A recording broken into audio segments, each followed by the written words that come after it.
What's good, YouTube? TV Locks here, bringing you guys another video today.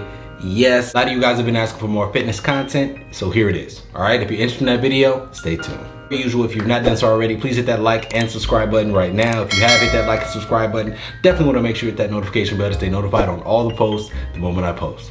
All right, let's get started. Anytime someone asks you a question like, yo man, how did you lose weight? How did you finally, get that monkey off your back, get rid of those moves? How did you turn it around? You're a dad, you're a husband, what did you do? It's one of the most overwhelming questions because it's almost like when your child comes to you and they ask you, what's the meaning of life? What happens when you die? It's such a huge loaded question with so many different twists and turns.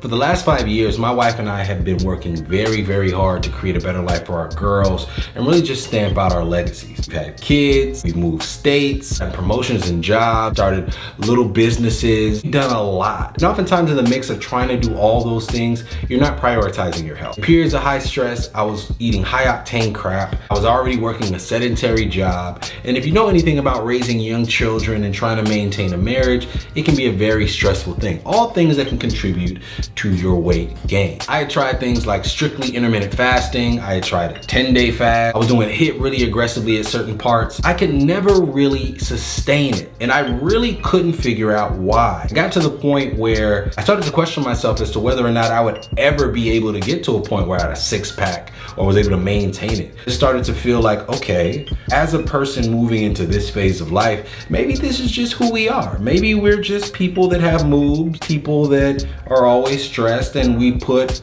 our priorities over our health. Maybe that's just who we are. You are over 30, a husband and a dad. A lot of times the people in your peer group kind of looking at you a little crazy too. They're like, hey man, you're working a good job, you're doing all these things, just give up. Why are you trying to fight a six-pack? I almost feel like in society now too, it's like the six-pack and muscles are almost cliche at this point. Who's a douchebag trying to be healthy? One thing that I discovered in all of my failures with my diet is that I just didn't know how to take an L. If I was trying to maintain like a fitness regimen or I was trying to maintain a diet, oftentimes I would rationalize making terrible dietary decisions off of one cheat day. Maybe you've been on a program for like 30 days straight and you've been perfect. You've been perfect. But then you have like one Wednesday in the middle of your week where you just ingest 5,000 calories in one sitting, one meal, 5,000 calories. So you rush to the scale, you rush to see how much you weigh, and you gained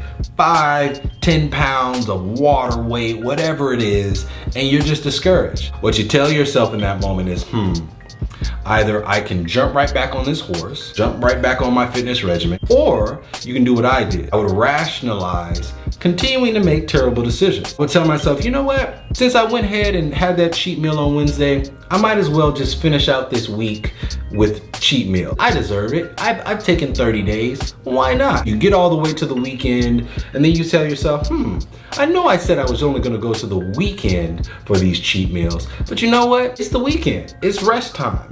You should be enjoying yourself with your weekend. So you going from Wednesday just being one cheat meal to now Wednesday, Thursday, Friday, Saturday, and Sunday, you just indulging, breaking your diet. I was making decisions like this. This is how I would make decisions. So you get back on the scale thinking you're just gonna jump back on your program on Monday, and you look at that scale again, and now your scale is looking like maybe 10 to 15 pounds. You're not looking cut. Maybe it looks like you've lost a little of your gains visibly.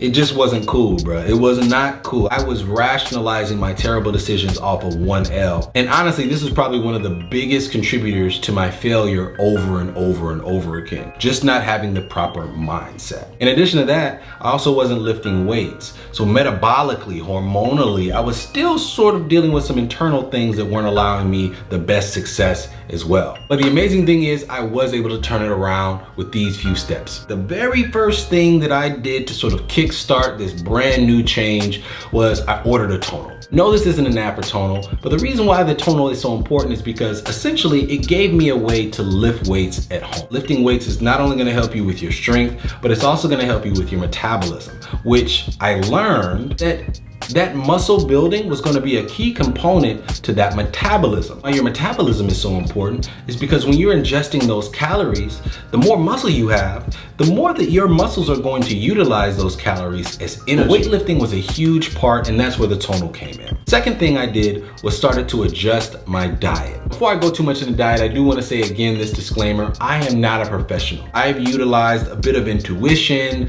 a few podcasts along the way, which I will tag below, and just really compiled as much information to find the best solution that works for me. So when it comes to my diet, I focus primarily on my protein, my carbohydrates, and my healthy fats. My protein is probably the single most important thing that I will focus on because it will contribute to my muscle gain, thereby increase my metabolism. First phase of my body changing protocol was that I was gonna sort of be bulking or lifting for strength. So the protein was extremely important there. Every single day, I was gonna try to get at least 1 gram of protein per pound of body weight. In addition to that, I was also focusing on my carbohydrates. I would focus on my carbohydrates because my carbohydrates, those are the glycogen stores, those are the energy reserves that I'm gonna be utilizing for my workouts. I also knew that I was gonna need some healthy fats for really my hormones. I wanted to make sure that those 3 things were covered. Everything else I sort of intuitively eyeballed. And again, I am an amateur, I am a dad, I am a husband, that is what I do. For a lot of you guys starting, while it is going to be important to have some sort of understanding of what you're putting in your body, whether it be calories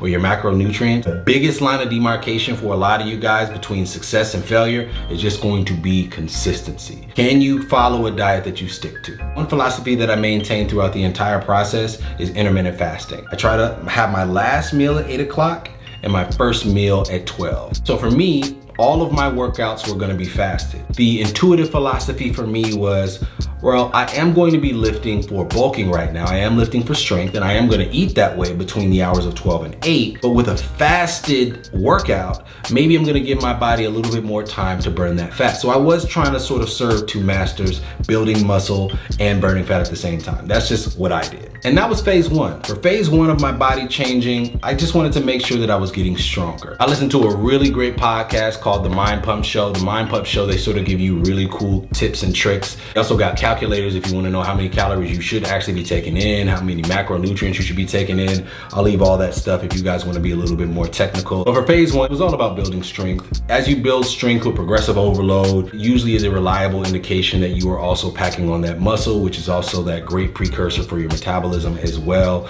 So those are things that I was focusing on in phase 1. And as you guys can see, those results were amazing. Now, I'm gonna be 100% honest with y'all right now in this video. My diet was not perfect. The only thing that was perfect, like down to the T, was the fact that every single day, no matter what cheat meal, no matter how much I had binged, every single day I was gonna get up and lift those weights. Whatever you're choosing to do in terms of a program, you wanna make sure you stick to it. Aggressive overload, whether it's a 5-day split, whether you got a 3-2 split, push-pull. I learned early on in phase 1 of my body development, of my fitness regimen, was that the consistency was the biggest thing. As I got closer and closer to plateaus, that's when I could then begin to start fine-tuning. But for those first 30 to 60 to 90 days, just get your ass in that gym. If you want a little bit more specifics about what I was doing, my splits, and all that stuff, leave a comment in the comment section and I will be sure to get to all of those. For phase 2, after I had sort of puffed up and got to around about 205, 208,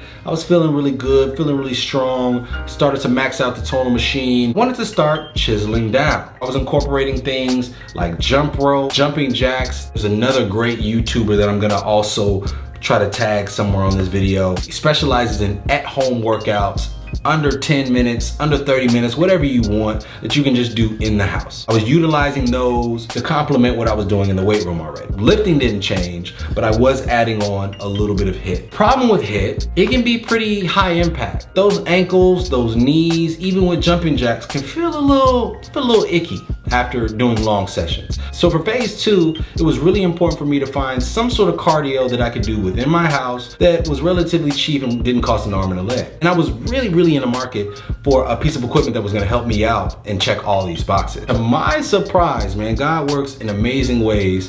I got a message from a company called Yosuda. Yosuda specializes in exercise equipment. They make row machines. They've got bikes as well. This was an amazing surprise, you guys, because this really did answer a lot of my needs for my phase 2 cutting. Cool thing about the Yosuda bike is it's super duper easy to assemble. In fact, once we got it, I made it like a father-daughter project. My daughter was really, eager to help me out with it. So I had her help me out, and it was pretty easy to put together. It comes with all the tools that you're gonna need. If you have your own set of tools, you can use them as well. But it's checked off all the boxes for me. It's got a really comfortable seat. I hear from a lot of other people who bike, that's a very hard thing to come by, because when it comes to those seats, and I learned very quickly upon sitting on, the bike, that you can get a little soreness down there. I don't know what to call that area. Some people call it the gooch. That area can prone to get a little sore, but if you got a nice cushiony seat, it can help. And I know with this seat, it's perfect. Another amazing thing about the bike is that it is super duper quiet. In my home, everybody's rooms are upstairs. So the last thing I wanted during nap time, sleep time, any times my girls are asleep and need to be quiet, last thing I wanted was a super duper loud bike that was gonna wake everybody upstairs. It also comes with a cool digital tracker that's gonna track your heart rate, your calories, your distance traveled, as well as your speed. This was great for me because I like to track my progress. If I get on the bike at a certain resistance, I wanna try to beat my performance last time. So if I get on the bike in 30 minutes, I was only able to burn 270 something calories. I want to try to get on that bike the next time and get to 300 or 280 or 285, whatever I can do to incrementally progress. I love being able to see that feedback on the screen because it gives me something to aim for. Also has a cup holder and an iPad holder if you want to continue with some entertainment. But overall, it has been a tremendous experience with this bike. The importance of HIIT cannot be understated. Talking about something that's not only going to help you with fat burning, it can also help you with some muscle gaining as well. That afterburning effect, it's also helping you with your metabolism. So many bro science facts that I could add here. For phase 2, I'm all about HIIT and I'm all about Yosuda bikes. If you're interested in purchasing one of these Yosuda bikes, the links are going to be in the description below. I highly recommend them. Love the bike. I'm using that thing every morning. And honestly, as a dad, as a person that's really obsessive about trying to get those gains at this point, it really has been therapeutic and peaceful for me to be able to wake up in the morning and get a little cycle session in, even if it's a leisurely one, even if it's not me going crazy. It just feels good to get a little sweat in the morning. If you're looking for something that is affordable and effective, absolutely check them out. If you have more questions, you can definitely ask them in the comment section below. I just wanted to share my overall philosophies: intermittent fasting, high protein, light tracking of macronutrients, weightlifting, and now HIIT in phase 2 of my program. My biggest piece of advice for those of you guys that are trying is consistency. The biggest marker of success for those who are going to succeed trying to lose weight and those who will not is who is going to give up. When it comes to any goal, it's all about scratching and clawing at it until you figure out. Every time you take an L, you learn something new about yourself. I learned anytime I had a lapse in judgment and had 7,000 calories in one sitting, or a pizza or whatever, I would tell myself, yo, this isn't the end. And you've learned from prior experiences that if you spiral, you're just gonna lose all your progress. Don't lose all your progress. You had a cheat meal. Have your cheat meal and keep it pushing. It's one day. And honestly, when it comes to longevity and success, it's all about making it a lifestyle change. This isn't something that you're just going to be able to just Rocky Balboa your way into, 30 days, 60 days, 90 days, one montage later, and you're gonna have six-pack abs. Even if you get to that destination, like I had gotten to that destination before, it is very easy to fall back off if you haven't made it a lifestyle change. Start training your mind. Get to a space where this is what you do. Make this something that's just comfortable for you, that you are going to be committed to doing. Not going to look at anything as a 30, 60, 90 anymore. YouTube is comprised full of videos that want to get you results in that 30, 60, 90 days. This is going to be at minimum a year-long endeavor where we're able to establish those habits, stick to them, and make the lifestyle change. As I mentioned earlier in this video, anytime someone asks me how I did it, the reason why it's such an overload, because I don't really think about how I did it anymore. I just do it. I wake up and I go to work. All of you guys out there, again, if you need any specific information, I'm more than willing to answer questions in the comment section. Get to work and stick to it. I'm here for you. I'm rooting for you all, and I am going to be supporting you along the way. All right?